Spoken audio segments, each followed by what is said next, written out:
Hello everyone. এইটো ভিডিঅ'ত আমি চাম corrosion কি হয়। ইয়াত এনিমেশনত আপোনালোকে দেখি পাই আছে যে corrosion কি। corrosion এটা ন্যাচাৰাল প্ৰসেস য'ত তাৰমানে মেটালিক বডি বিলাক এনভায়ৰনমেন্টৰ লগত ৰিএকচন কৰি পেলাই আপোনাৰ মেটালিক বডি বিলাক ডিগ্ৰেড হৈ যায়। হেতুৱে corrosion বুলি কোৱা হয়।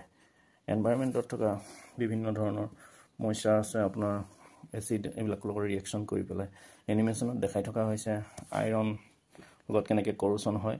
আইৰণত ওয়াটাৰ পাৰ্টিকলছ খিনি আইৰণক এটেক কৰে আৰু আইৰণৰ বনটো কমজুৰি কৰি দিয়ে আৰু আইৰণৰ বনটো কমজুৰি কৰি দিয়া ফলত এনিমেশনত আপোনালোকে দেখি আছে যে আইৰণৰ বনটো কমজুৰি কৰি দিয়াৰ পিছত অক্সিজেন মলিকিউল বিলাকে আহি তাত এটেক কৰে।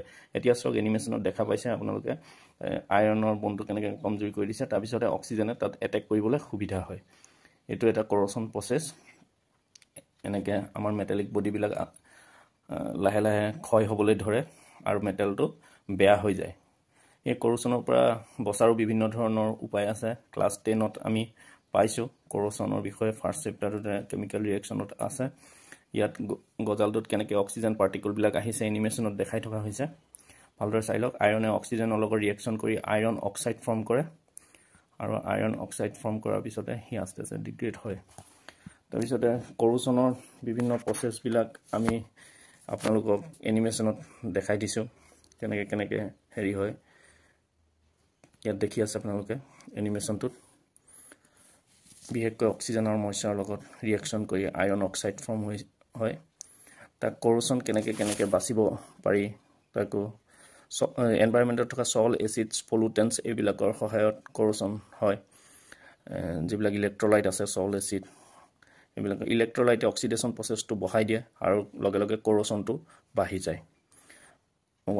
অক্সিডেশন প্ৰসেসৰ এটা এক্সাম্পল হল ন্যাচাৰাল প্ৰসেস হল হেতু হল corrosion। corrosion কেনেকৈ ঠিক কৰিব পাৰি, পেইন্ট কৰিব পাৰি, ইনামেল কৰিব পাৰি, প্লেটিং কৰিব পাৰি। এইবিলাকৰ দ্বাৰা corrosionৰ বিভিন্ন উপায় আছে। পাছত আৰু বহলাই কম। এইখিনি কৰিলে আমাৰ corrosionৰ পৰা ৰক্ষা পাব পাৰি। কেথড প্ৰটেকচন আছে। ইয়াত সাধাৰণতে কেথড প্ৰটেকচনৰ কাৰণে এনড হিচাপে জিংক আৰু মেগনেছিয়াম হয় আৰু তাৰ এটা লেয়াৰ দি দিয়া হয় মেটেলৰ ওপৰত। গেলভানাইজেশ্যন বুলি কয় জিংকৰ লেয়াৰটো দিয়াটো। এলয়িং আছে, দুটা মেটেল মিক্স কৰি পেলাই এনিমেশনত দেখাই থকা হৈছে। এলয়িং আছে, দুটা মেটেল মিক্স কৰি পেলাই। যেনে আমাৰ গেছ ষ্টভটো ষ্টেইনলেছ ষ্টীল দিয়াৰ কাৰণে তাত ক্ৰমিয়াম থাকে, কাৰ্বন থাকে, আইৰন থাকে। সেইকাৰণে অকল আইৰন দিয়াহেঁতেন আমাৰ বেয়া হৈ গ'লহেঁতেন, কিন্তু আমাৰ তাৰমানে কাৰ্বন আইৰন মিক্স কৰি ষ্টীলটো প্ৰডিউচ কৰে। থেংক